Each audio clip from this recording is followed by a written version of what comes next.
Bistado ng Northern Police District ang operasyon ng isang gun running syndicate. May ulat on the spot si Marisol Abduraman. Marisol?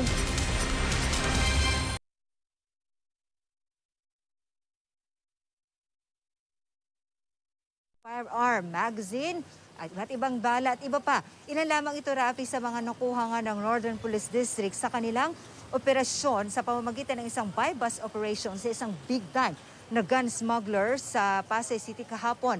Kabilang dito, Rafi, ang mga machine gun, assault rifle, shotgun na mga nakuha ng District Special Operations Unit ng NPD sa kanilang operasyon kahapon. At bukod pa, Rafi, sa mga long firearm na ito, meron din mga nakuha ng mga magazine na puno ng mga bala. Meron din mga short firearm at iba pang gamit gaya na lamang ng taser. Nakuha rin ang mga bulletproof vest. Ang iba nga, Rafi, sa level 4 pa ito. Ayon sa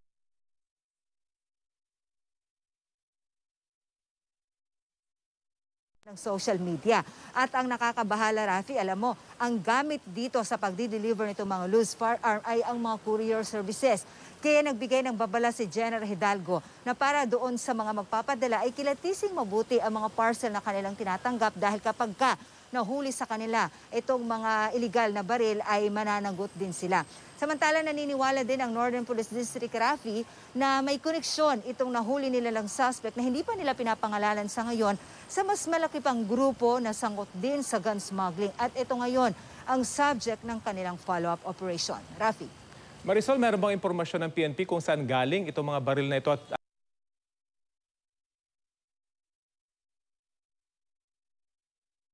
na ito?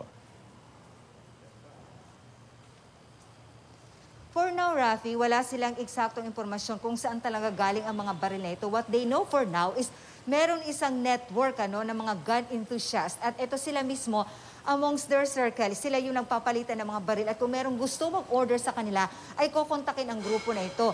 Hindi rin matiyak ngayon ng Northern Police District kung saan talaga ang destinasyon o kung saan ito mapupunta. Pero ang tiyak, Rafi, kapag ito ay sa kamay ng mga masasamang elemento ay napakalaking problema. Alam naman natin, itong mga loose firearm, ang ginagamit talaga ng mga gun for hire. At isa pa dyan, Rafi, palapit na raw ang eleksyon, kaya ito yung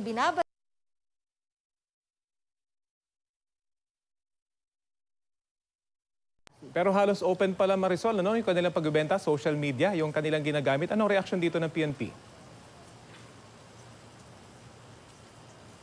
Actually, Rafi, nung tinanong natin kung bakit ganun sila ka-bold at ka-brave na magkaroon ng transaction sa social media, ang nakakapasok lang kasi actually sa network nila, sila rin lang, meron talaga silang ikangay, tiwala sila sa kanilang grupo. Talagang matagal daw talagang trinabaho ito ng mga otoridad para mapasok ang network ng mga grupo na to. Nonetheless, Rafi, nakababahala nga na kahit yung mga ganitong transaction ay sa social media nila natitimog. Pero in the past, Rafi, marami na rin tayo actually napabalita na maraming mga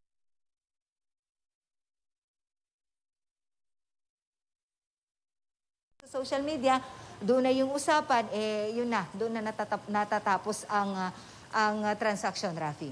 Okay, maraming salamat sa iyo, Marisol Abduraman.